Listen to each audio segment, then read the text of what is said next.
Dan setelah batunya tersingkirkan, wah, betapa terkejutnya warga karena di sanalah mereka melihat ada seorang wanita yang sedang bersembunyi tanpa mengenakan pakaian sala itu.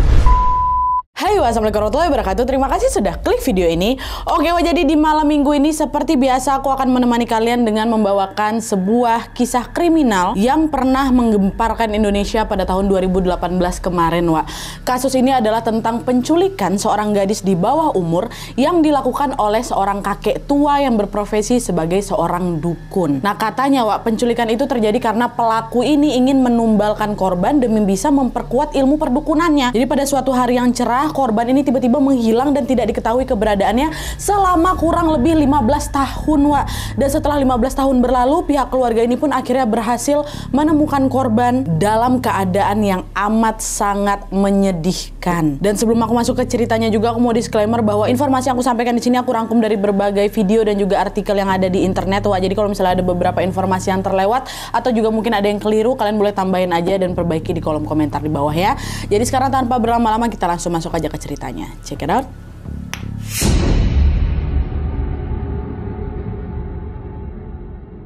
Oke, Wak, jadi kasus yang akan aku ceritakan malam ini melibatkan seorang kakek tua yang bernama Jago atau sering dipanggil dengan sebutan Tete Jago. Dan by the way, Wak, dalam bahasa Sulawesi, Tete ini artinya kakek ya. Jadi Tete Jago maksudnya adalah kakek Jago karena namanya Jago kan.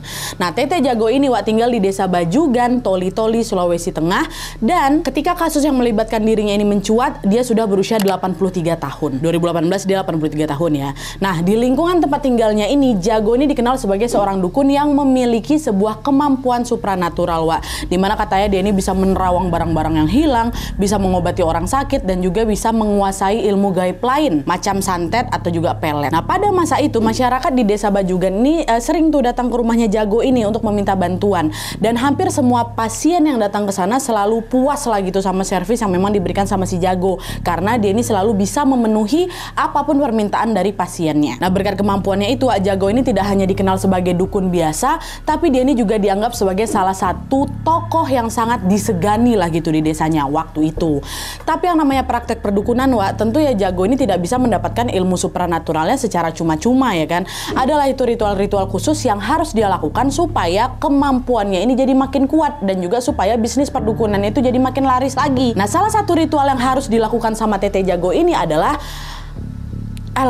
menyetubuhi seorang gadis yang masih perawan. Karena hal itulah, Wak, pada suatu hari di tahun 2003, Jago ini pun mengincar seorang gadis berinisial HN yang merupakan tetangga dan juga kerabat dia sendiri untuk dijadikan target. Atau dengan kata lain, si Jago ini mengincar HN untuk dijadikan tumbal demi bisa mendapatkan kesaktiannya itu.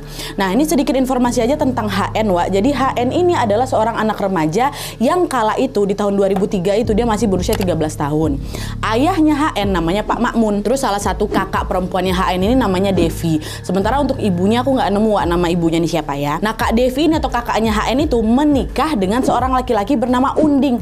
Unding ini anak kandungnya si Jago. Jadi secara tidak langsung HN ini punya hubungan kekerabatan sama Jago lah kan, dimana dia ini Jago ini adalah mertua dari kakaknya dan juga besan dari orang tuanya gitu ya. Nah, itulah tadi sekilas tentang HN dan juga hubungan kekerabatannya sama Tete Jago. Kita balik lagi ke ceritanya. Nah, setelah mengincar HN ini, Wak, pada suatu hari Jago pun mendapatkan sebuah kesempatan untuk bisa melancarkan aksinya. Hari itu tanpa sengaja Jago melihat HN ini sedang bermain sendirian di depan rumahnya. Jago pun segera langsung mendatangi si HN. Dia bilang, adek lagi sibuk nggak? Ikut kakek main ke kebun yuk, katanya. Ditolak sama HN, nggak mau lah kek, aku mau di sini aja. Lagian ngapain juga gitu ke kebun, orang di sana nggak ada apa-apa kok, kata HN.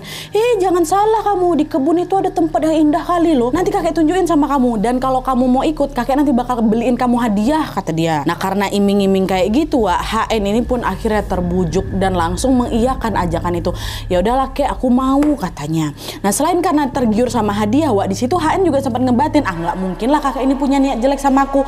Orang dia kenal baik kok sama bapak aku, ya kan secara besannya bapak ya. Nah, setelah mengiyakan, Wak, HN ini pun segera mengikuti langkah Jago menuju ke sebuah kebun kosong. Sesampai di kebun itu, Wak, Jago tuh tiba-tiba menghentikan langkahnya. Terus dia bilang kayak gini, nah sekarang kita naik lagi ya ke atas bukit ya, dia, katanya. Loh emang ada apa kayak di atas bukit, kata si Aen lagi kan. Bukannya tadi kakak bilang mainnya di kebun aja. Udahlah kamu tuh nggak usah banyak nanya lagi. Kalau kamu mau hadiah ikutin apa yang kakek bilang, katanya gitu. Dan lagi-lagi HN ini pun menuruti perintah Jago tanpa ada rasa curiga sedikit pun. Dah jalan ini kan naik ke atas bukit. Tapi di saat mereka udah sampai di atas bukit itu, HN baru sadar bahwa di sana tuh ada macam gua kecil gitu loh, gua kecil yang tidak pernah dia ketahui sebelumnya. Dia juga baru tengok tuh. Nah, belum sempat mencerna semua itu, Jago itu tiba-tiba ditariknya lah siapa ini si HN, dimasukkannya lah itu ke dalam gua tuh. Refleks HN langsung teriak kan, ditarik kayak gitu, tolong katanya. Nah, mendengar teriakannya si HN ini, Jago pun langsung membekap mulut HN dan melarang dia untuk berteriak. Diam kau, kalau kau teriak ku habisi semua orang tuamu ya, katanya kayak gitu. Nah, mendapatkan ancaman dari orang yang jauh lebih dewasa, HN jelas ngerasa takut lah ya kan. Entah karena memang faktor ancaman atau memang ada pengaruh supranatural dari si Jago ini, tapi yang jelas pada saat itu HN tuh udah nggak bisa berontak dan malah menuruti apapun perkataan Jago.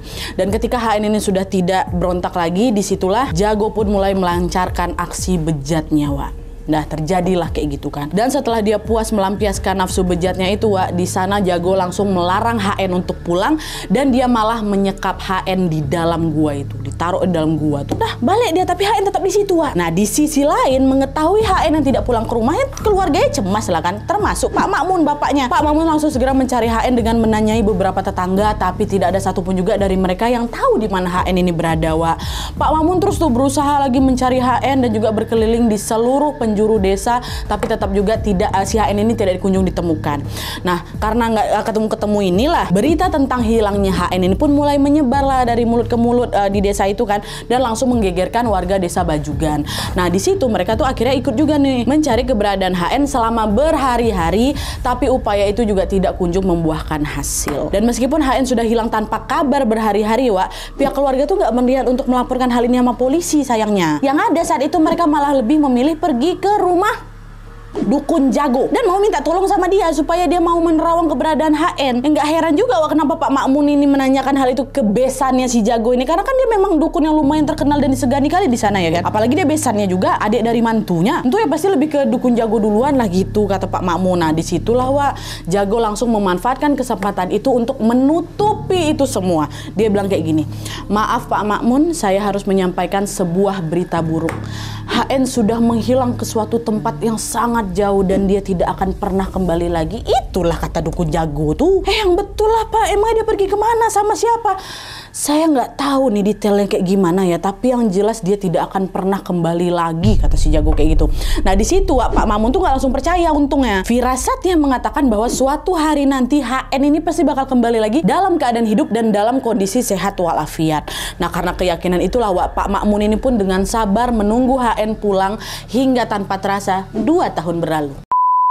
Selama 2 tahun itu HN itu tidak pernah muncul, bahkan juga tidak pernah diketahui kabarnya sedikit pun. Entah masih hidup, entah mati, nggak tahu nih. Nah, di titik inilah Pak Makmun yang awalnya optimis bahwa si HN ini akan pulang, secara perlahan-lahan pun mulai putus asa. Dia beranggapan bahwa kemungkinan besar HN anaknya ini sudah meninggal dunia di sebuah tempat yang memang dia tidak ketahui. Akhirnya pada suatu hari Pak Makmun beserta seluruh keluarga besarnya HN pun sepakat untuk mengadakan acara yasinan dengan tujuan untuk mendoakan arwahnya HN supaya tenang di alam sana. 2 tahun tak balik-balik. Dan setelah acara yasinan itu selesai, mereka pun mulai move on lah dari peristiwa itu dan kembali melanjutkan hidup mereka seperti biasa. Dan seiring berjalannya waktu, kenangan maupun memori tentang HN pun perlahan-lahan mulai dilupakan oleh banyak orang. Hingga sampailah di belasan tahun kemudian, warga desa Bajugan digegerkan dengan sebuah kabar tak terduga tentang HN. Ketemu HN.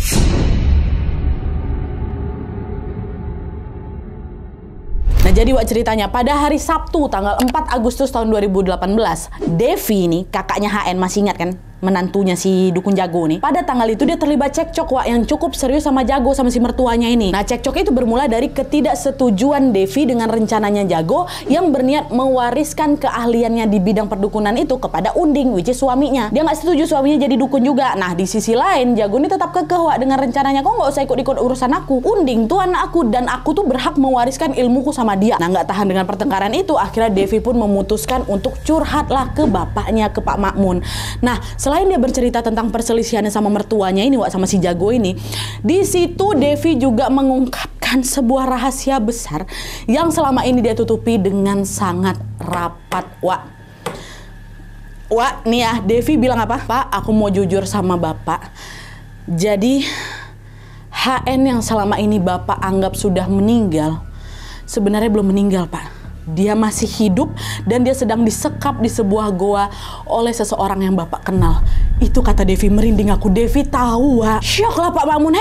Apa nih kau bilang nih? HN masih ada. Siapa yang tega nyekap dia? Kau tahu ini dari mana? Kata bapaknya kan. Nah, di situ Wak, Devi pun akhirnya cerita bahwa ternyata Pak, sejak tahun 2003 lalu HN itu sudah disekap sama Jago, Pak. Bapak mertuaku, dia sudah disekap sama Jago di sebuah gua dan guanya pun gak jauh dari sini. Kata Devi kayak gitu, kakaknya tahu, Wak. Tapi entah gimana awal mulanya Devi ini bisa tahu, Wak, ya. Cuman yang jelas pada saat itu dia ini diancam, Wak, sama Jago supaya tidak membocorkan tentang keberadaan HN kepada siapapun. Nah, hal itu juga yang membuat si Devi ini terpaksa bungkam, Wak, selama berbelas tahun itu sampai akhirnya dia pun udah nggak sanggup lagi memendam rahasia itu, Wak. Setelah mendengar penjelasan itu, Wak, langsung besok harinya nih tanggal 5 Agustus 2018 Pak Makmun pun segera langsung mengecek ke gua tempat HN disekap dengan ditemani sama beberapa warga untuk membuktikan perkataan si Devi nih, anak yang satu lagi kan.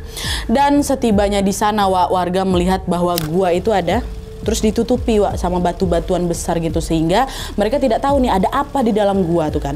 Karena penasaran, warga pun bersama-sama memindahkan batu-batu itu, dan setelah batunya tersingkirkan, Wak, betapa terkejutnya warga karena di sanalah mereka melihat ada seorang wanita yang sedang bersembunyi tanpa mengenakan pakaian salai pun. Meski sudah belasan tahun tidak bertemu, warga langsung tahu bahwa wanita itu sudah pasti adalah HN. Kenapa? Karena di usianya yang sudah menginjak 28 tahun berarti kan, wajah HN ini nggak banyak berubah, Wak. Wajahnya masih sama seperti dulu ketika dia hilang tuh, waktu dia masih 13 tahun, masih sama lah. HN, kata warga, heboh lah semua warga. Astagfirullahaladzim, ini betulan HN nih, ya Allah, ternyata dia masih hidup. Beberapa warga bahkan sampai ada yang menangis, Wak, saking kagetnya nengok kondisi HN. Dan setelah keriuhan itu mereda, beberapa warga pun segera masuk ke dalam gua untuk mengevakuasi HN dari sana. Nah, tapi, Wak, ketika didekati sama warga ini, HN tuh langsung bergerak menjauh gitu loh, seolah-olah dia ini tidak ingin dievakuasi. Tapi setelah berkali-kali dibujuk, HN pun akhirnya bersedia dievakuasi keluar dari gua. Dan setelah dia berhasil dievakuasi ini, adalah itu seorang ibu-ibu yang memakaikan baju ke tubuhnya HN dan memeluk HN dengan penuh haru. Ya Allah, Nak, kami pikir kamu sudah meninggal. Apa yang terjadi sama kamu, Nak? Kok kamu bisa ada di gua itu? Nah, mendengar semua pertanyaan itu, Wak, HN cuman diam deh. Dia nggak ada ngerespon sepatah kata apapun. Jadi macam orang linglung ya, kalian bayangin lah, belasan tahun dalam gua tiba-tiba keluar, wah, kayak gitu kan. Tapi meskipun begitu, warga terus berusaha mengajak ngobrol si HN ini, hingga selang beberapa saat kemudian tangisan HN pun pecah, Wak. Sayangnya di situ HN tuh bukan menangis karena dia terharu sudah diselamatkan sama warga loh, tapi dia itu menangis karena dia ini ingin dikembalikan lagi ke dalam gua. Di titik inilah warga tuh langsung ngeh nih, kayak ada sesuatu yang nggak beres lah sama kondisi mentalnya si HN. Ini pasti dia diguna-guna nih sama si Jago. Karena itu akhirnya warga pun mendorong Pak Makmun atau bapaknya HN supaya segera langsung melaporkan hal itu kepada polisi. Dan hari itu juga Pak Makmun pun langsung pergi ke kantor polisi dan langsung melaporkan kasus penculikan yang dilakukan sama besannya atau sama si dukun Tete Jago nih. Mendengar laporan itu, polisi pun langsung bergegas mendatangi gua tempat HN itu disekap untuk mencari barang bukti. Dan disitulah polisi menemukan ada beberapa barang, seperti ada sebuah parang, sebuah bantal yang terbuat dari karung, satu nampan berisi sesajen, dan juga ada beberapa tengkorak yang diduga itu sebagai tengkorak manusia. Nah, setelah mengantongi barang bukti tadi, Wak, polisi pun lanjutlah itu menangkap Jago di rumahnya dan langsung dibawa ke kantor polisi untuk dimintai keterangan. Dan ketika diinterogasi itulah, Wak, semua kebusukan yang Jago tutupi selama 15 tahun belakangan ini akhirnya terungkap. Ini sabar-sabar kalian masuk ke segmen ini, Wak, ya. Sumpah sesak napas kalian. Mohon kebijaksanaannya.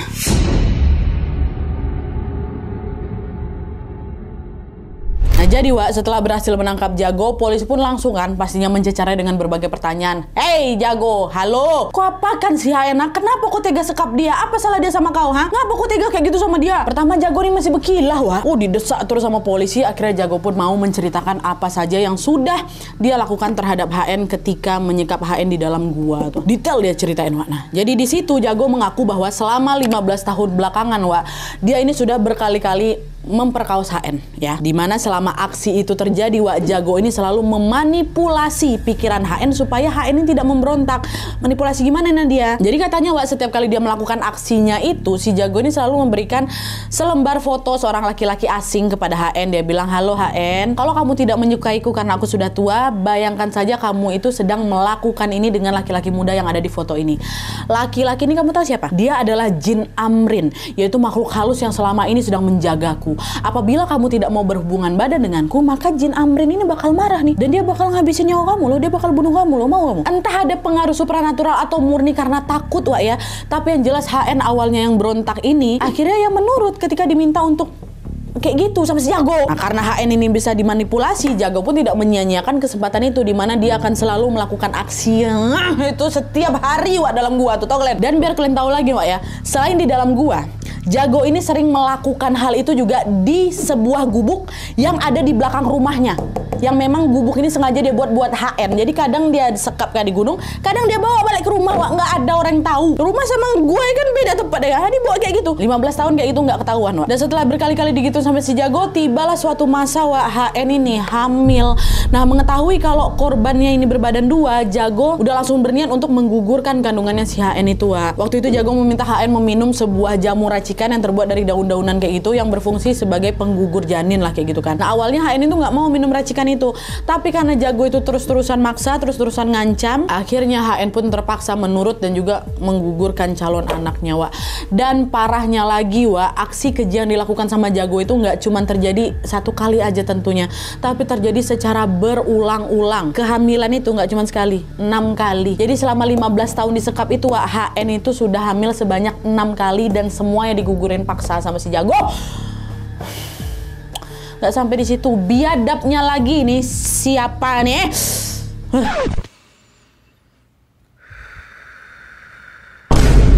Setelah janin yang dikandung oleh HN ini berhasil dikuburkan Wak, Jago itu akan membuang jasad janin itu ke sungai supaya nggak ketahuan sama warga. Selain melecehkan HN dengan sebegitu parahnya, Jago ini juga memperlakukan HN dengan sangat-sangat tidak manusiawi Wak, dimana selama penyekapan itu terjadi ya, Jago itu nggak pernah memberikan pakaian yang layak sama si HN. Jadi waktu itu Jago cuma ngasih dia 3 buah sarung aja yang dipakainya selama 15 tahun. Jadi HN tuh nggak dikasih baju, dikasih sarung. Itu pun cuma 3 biji selama 15 tahun tuh. Jadi kalau misalnya ketiga sarung ini kotor, ya udah HN pun terpaksa tanpa busana atau telanjang gitu sampai semua sarungnya ini selesai dia cuci dan juga dia keringkan. Dan belum cukup sampai di situ aja Wak, Jago ini juga mengakui bahwa kejahatan yang dilakukan terhadap si HN ini sebetulnya tidak betul-betul dirahasiakan. Ya, ada beberapa orang terdekatnya Jago yang mengetahui rahasia ini Wak, dan mereka siapa? Pertama Devi, kakaknya HN, kedua si Unding, anaknya, terus ketiga istrinya Jago sendiri Wak. Bahkan sang istri ini juga pernah melihat si Jago melakukan itu kepada si HN di gubuk belakang rumah mereka tuh. Pernah dia tengok. Tapi di sini istrinya milih diam Wak. Karena apa? Karena dia menganggap bahwa yang dilakukan sama suaminya itu adalah hal yang wajar. Supaya apa? Supaya suaminya jadi makin sakti lagi. Ya udahlah, biarin aja lah tuh, kalau misalnya suami aku makin kuat, makin banyak pula pasien yang datang kan, makin banyak juga duit kami. Aku juga yang untung katanya. Weh, astagfirullahalazim, astagfirullah. Aku dari tadi nahan-nahan aja loh ini. Tol aja. Kayak gitu yang ada di pikiran istri Jago tuh, sama-sama biadab kan. Meskipun orang-orang yang memilih menyimpan rahasia Jago ini rapat-rapat Wak, aku yakin kalian juga pasti bertanya-tanya, tapi kan harusnya HN ini bisa kabur Nadia. Dia nggak dikunci gua tuh, cuma ditutup-tutup sama batu. Di gubuk tuh kenapa dia nggak teriak Nadia apa segala macam? Tentu aku juga mikirnya kayak gitu Wak. Kenapa dia nggak milih kabur aja? Ah, sayangnya Wak, seperti yang sudah aku bilang di awal tadi, si HN ini udah macam dicuci gitu loh otaknya tuh, sehingga dia ini selalu menuruti apapun perintah Jago, yang salah satunya adalah tidak melarikan diri dari gua itu. Jadi udah macam kena mental ini Wak. Nah, sementara itu warga desa Bajugan sendiri juga tidak ada yang tahu Wak, kalau HN ini disekap di gua itu. Karena apa? Karena mereka juga jarang beraktivitas di sana. Dan plot twistnya lagi, hal itu terjadi karena Jago ini sengaja menyebarkan suatu isu bahwa area kebun dekat lokasi HN itu disekap adalah sebuah tempat angker yang dihuni oleh berbagai jin. Dan mirisnya lagi, warga dengan polosnya percaya tuh sama perkataan si Jago ini, dimana setelah isu itu beredar, mereka pun jadi mulai makin menjauhi area kebun itu dan tidak pernah beraktivitas di sana. Jangankan beraktivitas Wak, lewat aja nggak pernah mereka. Jangan lewat ke situ kata dukun Jago, di sana tuh seram gini-gini, nanti kalau dibawa kemana-mana kayak gitulah. Nah, itulah Wak, kenapa selama ini tidak ada satupun warga yang tahu kalau HN disekap di sana. Kebusukan ini seolah sudah diatur serapi mungkin sama Jago Wak. Udahlah kan. Singkat cerita, atas kejahatan perbuatan kejinya itu, Jago pun diadili di Pengadilan Negeri Toli-Toli pada tahun 2019, Wak. Dia dijerat dengan pasal berlapis terkait penculikan dan juga pelecehan anak di bawah umur dengan tuntutan hukuman penjara 20 tahun. Tapi ketika baru menjalani hukuman selama kurang lebih 4 tahun di bulan Maret 2023 kemarin, Wak, Jago tewas di dalam selnya gara-gara sakit katanya. Mati dia. Sementara di sisi lain, setelah dievakuasi dari gua, Wak, HN ini langsung dibawa ke Lembaga Perlindungan Perempuan dan juga Anak di daerah Toli-Toli untuk bisa mendapatkan pendampingan mental tentunya supaya dia lekas pulih dari traumanya. Dan setelah beberapa kali menjalani sesi konseling, Wak, kondisi mental HN pun berangsur-angsur membaik, di mana dia ini sudah bisa berkomunikasi lagi dengan normal dan dia sudah tidak pernah meminta dikembalikan lagi ke dalam gua. Dan setelah kondisinya ini pulih, HN pun segera langsung dipulangkan ke rumahnya dan kembali berkumpul dengan keluarganya setelah 15 tahun terpisah akibat disekap sama dukun biadab tadi itu. Dah habis ceritanya. Oke, Wak, jadi itu tadi kasus penyekapan seorang gadis remaja selama 15 tahun oleh seorang dukun Tete Jago. Marah kali kita dengar kan? Marah kan?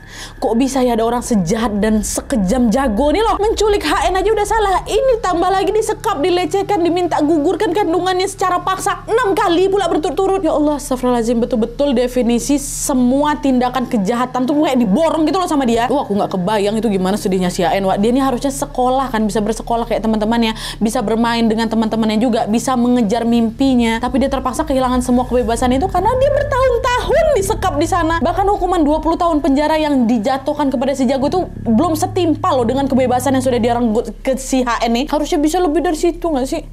Ya kan? Tapi udahlah, kita hargai aja keputusan hakim dan semoga ya Allah, semoga kasus seperti ini tidak pernah terjadi lagi ke depannya. Aku pikir, Wak, kalian tahu kan siapa yang disekap sama bapak kandungnya tuh? Aduh, siapa sih? Yang inilah yang mukanya ini sama ini. Ini kan belasan tahun juga nih kan disekap. Ku pikir di luar negeri aja, di Indonesia ada juga, Wak. Miris ya. Dan sebelum aku menutup video ini, mari kita doakan semoga HN dan juga seluruh keluarganya selalu sehat, bahagia dan juga senantiasa dilindungi oleh Allah Subhanahu wa taala dimanapun mereka berada. Amin ya rabbal alamin. Oke, Wak, sekali lagi kalau misalnya ada informasi yang kurang atau yang keliru, kalian boleh tambahin aja di kolom komentar di bawah. Kalau misalnya ada juga warga Toli-Toli yang ada pada saat kejadian atau lebih tahu lagi tentang detail kisahnya atau pasca kejadian ini seperti apa, kalian boleh tambahin semua di kolom komentar di bawah karena kami juga pengen tahu lagi, Wak. Dan udah sekian dulu. Kalau misalnya kalian suka video ini, klik like-nya, jangan lupa komen di bawah untuk ide dan saran-saran untuk video selanjutnya. Jangan lupa nyalain notifikasinya supaya kalian tahu kalau aku upload video baru. And as always, jangan lupa untuk klik tombol subscribe supaya kalian sama-sama tahu informasi menarik dan menegangkan dari channel aku. See you next video, Wak. Bye.